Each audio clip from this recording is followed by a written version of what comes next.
పండ్లలో రారాజు మామిడి. ఇప్పటికే మార్కెట్లో పలు రకాల మామిడి పండ్లు సందడి చేస్తున్నాయి. రుచిలో ఒకదాన్ని మించి మరొకటి అన్నట్టుగా ఉన్నాయి. అయితే అవన్నీ అయిపోయాక మార్కెట్లోకొచ్చేది మాత్రం మొగల్తూరు మామిడి. ఒక్కో మామిడికాయ దాదాపు కిలో వరకు తూగడం వీటి ప్రత్యేకత. రుచిలో కూడా మొగల్తూరు మామిడి మహా టేస్ట్గా ఉంటుంది. అందుకే ఈ రకాలకు మార్కెట్లో మంచి డిమాండ్ ఉంది. అయితే ఈసారి మొగల్తూరు మామిడికి కష్టం వచ్చింది. ఆశించిన స్థాయిలో దిగుబడి లేకపోవడంతో మొగల్తూరు మామిడి ప్రియులు నిరాశ చెందుతున్నారు. మొగల్తూరు మామిడి రుచి మధురంగా ఉంటుంది.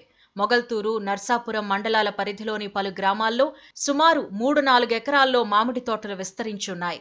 ఈ ప్రాంతంలో లభించే బంగినపల్లి, చెరుకు రసాలు, పెద్ద రసాలు, చిన్న రసాలు, పండూరి, ఇమామి పసంద్ రకాలకు మంచి డిమాండ్ ఉంది. ముఖ్యంగా బంగినపల్లి రకం కాయలకు మంచి గిరాకీ ఉంది.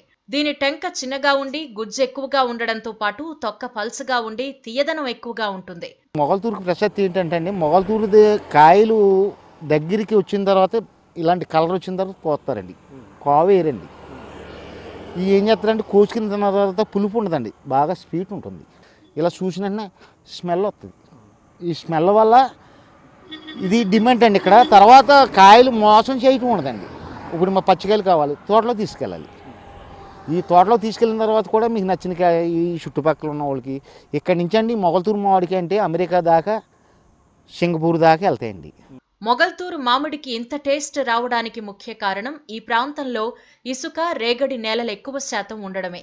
భూమిలో మామిడి చెట్లు నాటిన తర్వాత రసాయనాలు, నీళ్లు లేకుండానే చెట్లు ఎదుగుతాయని రైతులు చెబుతున్నారు.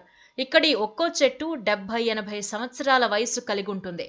మామిడి పూత మొదలుకొని మామిడికాయ తయారై వాటి రంగు మారే వరకు రైతులు చెట్టు జోలికి వెళ్లరు. పూర్తి స్థాయిలో మామిడికాయ రంగు మారిన తర్వాతే వాటిని కోస్తారు.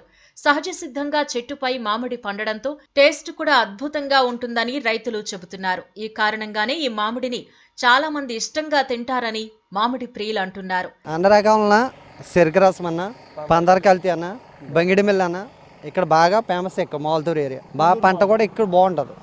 పండూరు మామిడి కూడా చాలా బాగుంటాయి. ఇక్కడ బాగా ఎక్కువ పండిద్ది. ఇక్కడ బాగా ఎక్కువ కూడా కొనుగోలు సేల్స్ అవుతుంది. వాళ్ళు పెట్టినవి చేసినవి కాకపోయినా రాళ్ళు పండు అని అడిగినా వాళ్ళు ఇస్తారు. అవి ఇంకా బాగుంటాయి. బ్యాటరీ పెట్టిన దానికన్నా రాళ్ళు పండు అయితే బాగుంటుంది. మొగల్తూరు అంటే ప్రత్యేకత ఉందండి. మంచి కాయ, మంచి రుచి ఉంటుంది. ఇది కాయ చాలా టేస్ట్ ఉంటుంది ఈ కాయ. అందుకు మనం ఇక్కడి నుంచి ఇదే కావాలని కోరుకుంటారు బయట ఉన్న వాళ్ళు.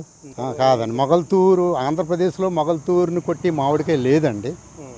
ఆ టేస్ట్ విషయంలో నేల ఏరియా, నేలను బట్టి టేస్ట్ వస్తుంది.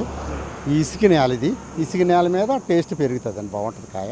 ఈ మొగల్తూరు మామిడి తెలుగు రాష్ట్రాలతో పాటు ఇతర దేశాలకు ఎగుమతి అవుతూ ఉంటుంది. అయితే ఈ మామిడి పూత సమయంలో వచ్చిన అధిక వర్షాలు పంటను కొంత దెబ్బతీయగా జనవరిలో వచ్చిన మంచు వల్ల రైతులు కొన్ని ఇబ్బందులు ఎదుర్కొన్నారు. ఉన్న పంటే ఎలాంటి ప్రకృతి వైపరీత్యాలకు లోను కాకుండా చేతికొస్తే అదే చాలు అంటున్నారు. స్టోరేజ్ సదుపాయం కూడా లేకపోవడంతో 1000 ఎకరాల పంట సాగు నేడు 100 ఎకరాలకు పడిపోయిందని మామిడి రైతులు చెబుతున్నారు. స్టోరేజ్ సదుపాయం కల్పిస్తే తమకెంతో మేలు జరుగుతుందని వారంటున్నారు. మొగల్తూరు మామిడికాయ అంటే మేము వాటర్ పెట్టమండి, రెండోది మందు పెట్టమండి మొదలకి. దాని మీదే నెంబర్ 1 టేస్ట్ వస్తుంది. తాజాగా ముగ్గాకనే కాయకి వస్తాం, లేతకాయ కొయ్యమండి అసలు. అయితే ఈ వరకు మార్కెట్ చాలా బాగుండేదండి. ఇక్కడ ఒక శీతలగిడ్డ లాంటిది ఉంటే మామిడికాయ రైతులు చాలా బెస్ట్గా డెవలప్ అవుతారు. చూశారు కదా మొగల్తూరు మామిడికాయ యొక్క స్పెషాలిటీ. నిజంగా నూజుడు మామిడిపల్లే కాదు, ఇక్కడ ఈ గోదావరి జిల్లాల్లో మొగల్తూరు మామిడికాయ కూడా అంతే ఫేమస్. దీని టేస్టు అంత ఇంత కాదు, సూపర్ లెవెల్లో ఉంటుంది. అందుకనే ఈ సంవత్సరం కాపు తక్కువైనా సరే, రేటు ఎక్కువ ఉన్నా సరే కొనుక్కొని దేశ విదేశాలకు పంపిస్తున్నారు. మరో ఎపిసోడ్తో మన ముందుకు వస్తాను. కెమెరామెన్ మహితో, ఆలీ, మొగల్తూరు నుంచి.